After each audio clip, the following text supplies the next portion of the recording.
آقا دیدین بچه ویدیو شورت کوتاه می‌سازن توی کانالشون؟ بیا بهت یاد بدم.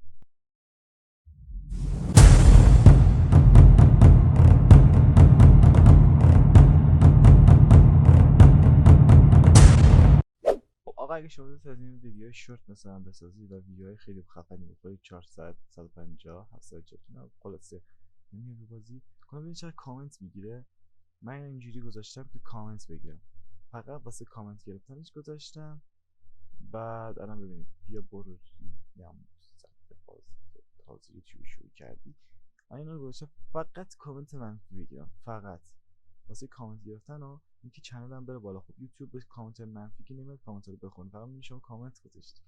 پس واسه من یه افتخار بزرگ. خب واسه این کار شما باید برید تو قسمت ویرایش سازی یا همون کاستومیشن همچین چیزی.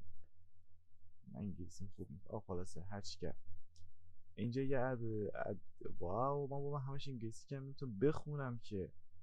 این گزینه اد رو میزنید، بعد در این قسمت میگردید دنبال شورت ویدیو اضافه میکنید میاریدش بالا، بعد ویدیوهای شورتتون میاد بالا به همین راحتی.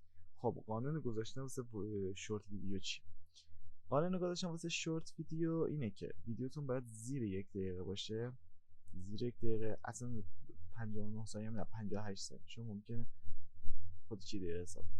بعد اینکه ابعاد استوری رو داشته باشه. شما میتونید یه کاور واسش طراحی کنید مثل من که ویدیوهامو میذارم تو شو میذارم تو یوتیوب، یا میتونید که همونجوری ابعاد استوری ذخیره کنید، یا میتونید ویدیو بگیرید از بقیه و خیلی راحت بذاریش توی شورت ویدیو کانال. بعدش ویدیو خیلی خوب بگیرید.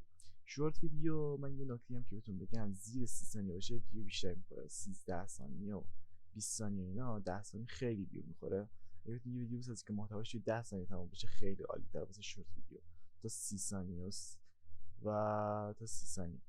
اینکه اگه بتونی مثلا مثل من یه دونه 30 ثانیه خیلی خوب بسازید میبینی که باز ویدیو خیلی خوب میخوره.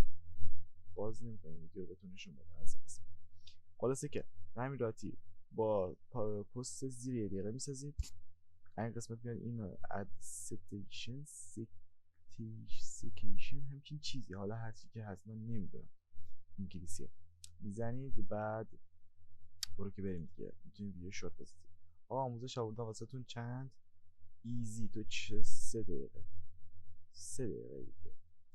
خلاصه که توی 3 دقیقه 4 دقیقه آموزش آوردم واسهتون ایزی. حتما پس لایک سابسکرایب کنید و اینکه خیلی دوستتون دارم. خدا نگهدار.